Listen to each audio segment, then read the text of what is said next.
Құрметті көрермендер, мен сіздерге өткен сабағымда осы кілемшенің қалай тоқылатыны туралы аз-кем мағлұмат беріп кеткенмін. Содан бері маған хабарласып адамдар осыны қайтадан схемасын қайта сызып қайтадан көрсетіңізші деп тапсырыстар түсіп жатыр. Сондықтан мен сіздерге осының қалай тоқылатын қайтадан бір егжей-тегжейлі схемасын сызып отырып үйретпекші болып шешіп отырмын. Бізге енді ол үшін осының мына шетін ал дегенде арт жағында міне бізде клеткалы тоқыма керек дегенбіз. Осыны мен бастадым, міне сіздерге үлгі ретінде біраз ғана кішкене жерін тоқып көрсете бастайын. Бұл жерде біз ұзынынан мына жерде осының көлеміндей қылып былай тоқып аласыздар. Мен жай ғана үлгі ретінде кішкене сіздерге тоқу көрсетіп кетейін деп отырмын. Соны былай клетка қылып міне осылай қылып тоқып аласыздар. Бұл әркімнің қолынан келетін нәрсе. Үстіп осылай 70 рет шалу тоқып алып, осыны клеткалап осылай тоқып шығамыз. Жан жағын. Міне біз мына жерден 2 қайта алдық. Енді орап алып, астынан 2-ні тастап, үшіншісінен осылай алып, барлығын клетка қылып тоқып шығамыз.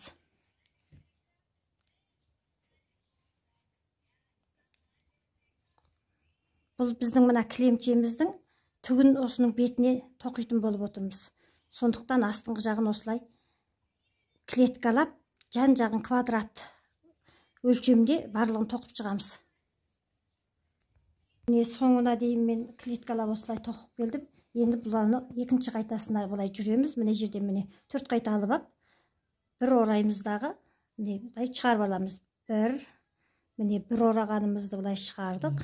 Енді екінші орағанымызды тағы да шығарып аламыз осылай. Енді 2 қайта қайтадан жай осылай тоқыма ілінбек қылып аламыз да, бір орап ап, мынаны тура тұсынан, өзінің тұсынан осылай клеткалап, тура тұсына міне бір орағанымыз, екіншімізді осылай шығарған кезде бұл жан жағы былай төрт бұрыш міне терезе көз болып шығады, осылай төрт бұрыш болып. Біз осыны соңына дейін осылай тоқып аламыз. Мынау квадрат болғанға дейін, мысалы мен мынаның жартысын осылай тоқып сіздерге көрсетейін деп отырмын, үйреніп алударыңыз үшін. Осыны біз мысалы мына жерден 1, 2, 3, 4, 5, 6, осы 12 болып тұр. Осының былай жағында 12 клетканы осылай тоқып шығуымыз керек енді. Сіздерге түсінікті деп ойлап отырмын. Мен міне бір орап, мына тура тұсынан аламыз міне. Ешқандай жан жағынан байқап отырып, тура тұсынан, төбесінен бір орағанымызды шығардық, екінші орағанымызды былай шығарып аламыз. Қайтадан 2 қайта жай алып ап, оған бір орап, міне тура осының тұсынан міне жерден өз белгілі сол арадан былай 2 қайта орағанымызды осылай шығарып алып отырасыздар. Алдымен осы 4 бұрыш клеткасын тоқып даярлап алғаннан кейін біз мына бетінің түгін тоқуды қазір мен көрсетемін. Міне мен жаңағы тор көздердің барлығын осылай тоқып шықтым. Енді біз осы тор көздерге қалай тоқылу керек екенін тоқып бастаймыз. Ол үшін бізге осы тең ортасын тауып алуымыз керек. Тең ортасындағы клеткадан бастап біз ары қарай айландырып тоқимыз. Міне мен тең ортасын таптым. Осы тең ортасынан бастап біз тоқи бастаймыз. Міне біз тең ортасынан бастап 1, 2 қайта іліп,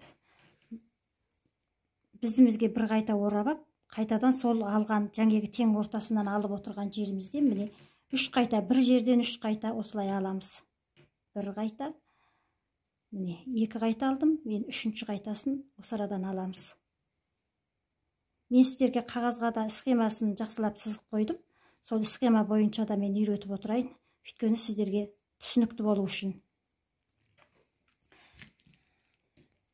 Міне мен қағазға осылай сызып қойдым. Біз мына жерде тең ортада тұрмыз. Мына жерде мен мына клетканың мына жерде мен 3 қайта осылай алдым. Міне 3 қайта осылай алдым. Енді осы 3 қайта алғаннан кейін біз бер қарай осының қабырғаларын айланып кетпейміз. Мынаған көшеміз біз. Мынаның қабырғасына 3 қайта аламыз қазір міне. Мен сіздерге соны көрсетіп отырайын. Сіздер де ілесіп тоқып отырсаңыздар болады. Міне осылай тұрғанын мен мына қабырғасынан 3 қайта аламын. Міне бір орап аласыз. Осылай 3 қайта, бір жерден бір қабырғасынан 3 қайтадан алып айландырып отырамыз. 1,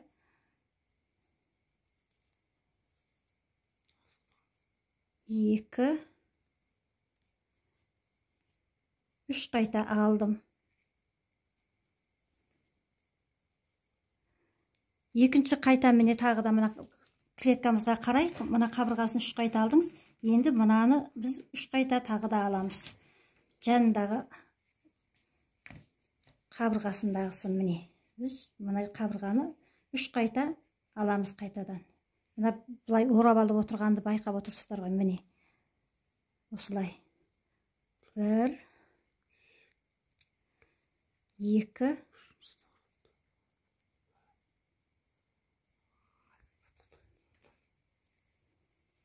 міне 3 қайта осылай аласыздар.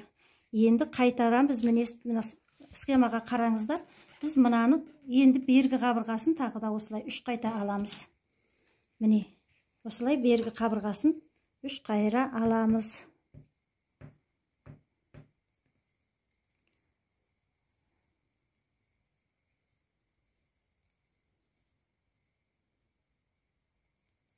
Екі 3 қайра осылай алдық. Сіздерге түсінікті болу үшін әдейі осы схеманы сызып алып отырмын. Енді біз айландырып, міне мұнараға қайтадан осы бергі жағын қайтадан келеміз. 3 қайта мынаны 4 жағынан бірдей осылай жанындағы қабырғасын айландырып шығамыз.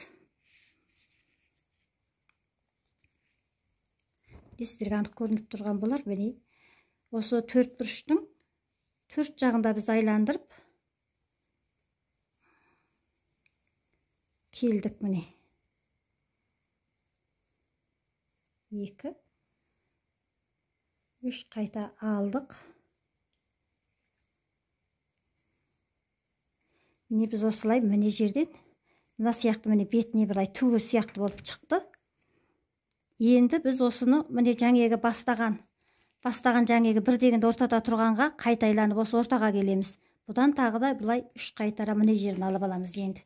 Міне біз жаңегі бірінші алғанымыз мұнда тұр, міне осыған қайта айланып былай айланып отырып бүйтіп келдік. Сіздерге анық көрініп тұрған болар. Енді міне осыған қайтадан бір орап алып, міне жерді 3 қайра бір жерден аламыз. 1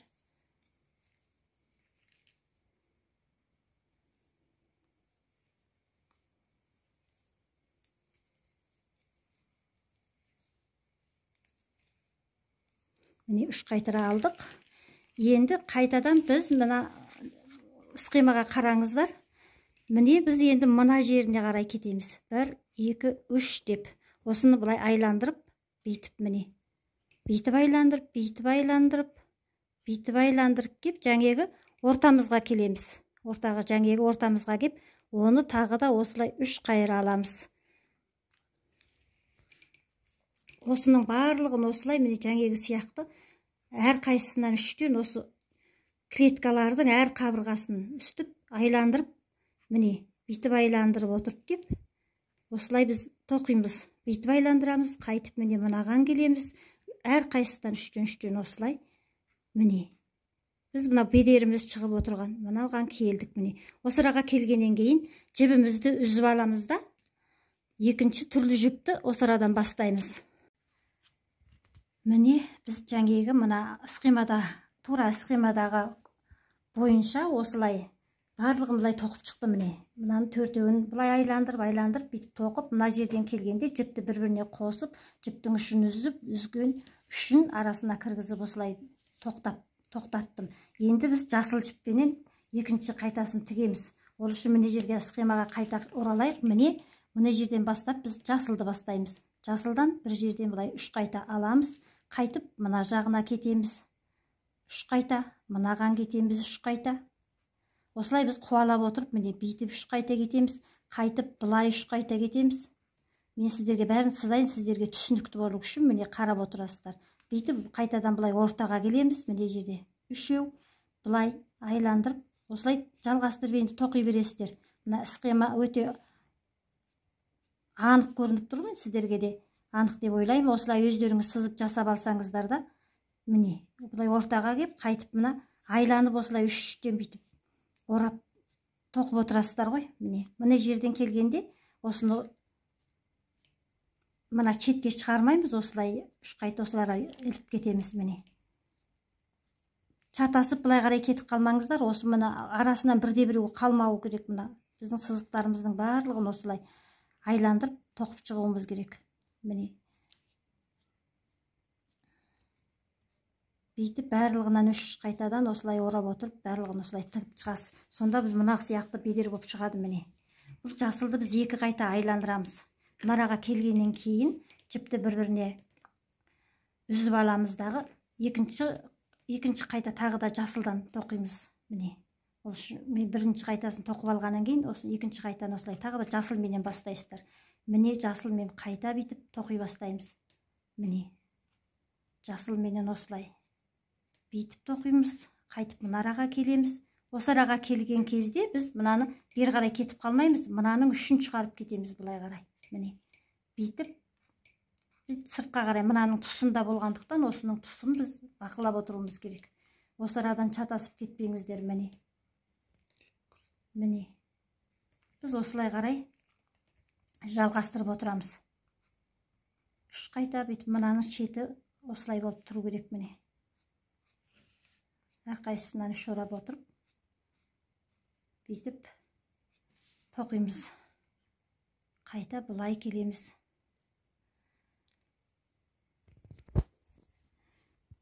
Міне мен мына жерде жасыл жіппенен енді осыны ары қарай жалғастырып тоқимын.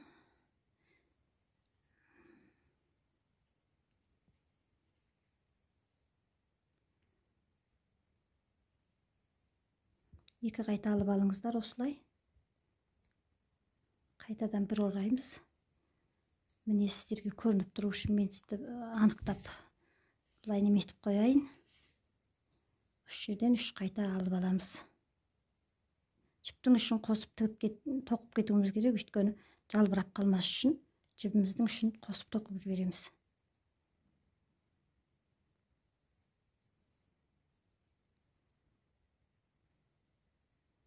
Біз үш қайта осылай алдым міне жерден. Енді тура схемадағы қарап отырып тоқсаңыздар, міне қайтадан осыны жалғастырып, мынаның барлық клеткаларын жалғастырып айландырып отырам деген сөз ғой. Осыны айландырып отырғанын ұғып алсаңыз, бұның басқасы оңай сізге.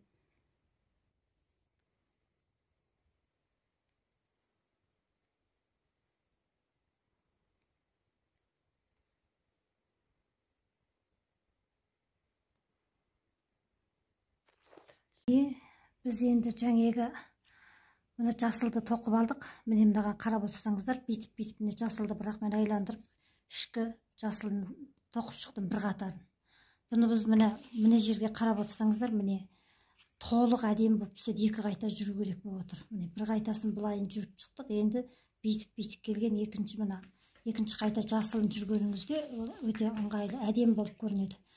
Мұнарадан бастаймыз, қайтадан міне мына жағы тоқылып тұр деген сөз. Мына жағын міне 1, 2, 3, осы үш қатар, үш қабырғасын тоқып, мынаны тоқып алып, одан бірінен кейін біріне бүйтіп бұрышын осылай шығарып отырамыз. Мына жерін қарасаңыздар, міне төрт бұрыш болып, осы екінші жолында былай бұрышы шығып отырады. Мына сарының біріншісінде міне бүйтіп мына жер төрт бұрыш болып келсе, ең соңғысы жүргенде былай мынандай төрт бұрышын шығарып отырасыздар. Міне мен мынаны жасылды тоқыдым. Енді қазір тағы да сіздерге тоқып көрсетіп жіберейін. Міне мынадан бастап аламыздағы екінші қатарын тігеміз, тоқып кетеміз. Осы жасылменен айландырып, міне мына жеріне үшеуді келтіріп, одан мына қабырғаға қарай үшеу қып тоқып, одан міне жеріне үшеу қып тоқып, міне осылай айландырып отырсаңыздар, бұл ешқандай бір қиындығы жоқ. Міне былай қарай кетесіздер қайтып. Осылай төрт бұрышта осылай схемасын сызып алсаңыздар, өте оңай, тез үйренесіздер. Міне осылай жалғастырып тоқып отырасыздар, айландырып. Міне барлығын біз жасыл жіппенен былай барлығын айландырып тоқып шықтық. Енді екінші жолында мысалы басқа қандай да бір жіппен тоқи беруіңізге болады, бірақ міне біз қызылменен анық көрініп тұру үшін біз мына жерден бастап міне қызылды қайта бүйтіп міне үштен осылай қарай айландырып тоқып отыра бересіз. Өте оңай болып көрінеді. Бір бастап алғаннан кейін сізге ары қарай тоқуыңыз өте оңай. Міне жер міне бүйтіп айланып, міне жерден бұрышты шығармаймыз біз. Бүйтіп айланып кетіп отырамыз. Үштен. Мына арасына келгенде осы араны ұмытып кетпеңіздер. Осындай жерін мына басқа жақтарынан емес, міне жерге келген кезде осы тұрған бос жерді клетканы тастамай тоқып отырамыз. Міне енді осылай көрсетілген схема бойынша ары қарай жалғастырып тоқи бересіздер. Жасылдан кейін мысалы міне қызылды міне жерден бастап 3 қайта сөйтіп айландырып тоқып келесіз. Екінші қайтасында да міне жерден бастап қызылыңызды қайтадан бір айландырып тоқып кетесіз. Міне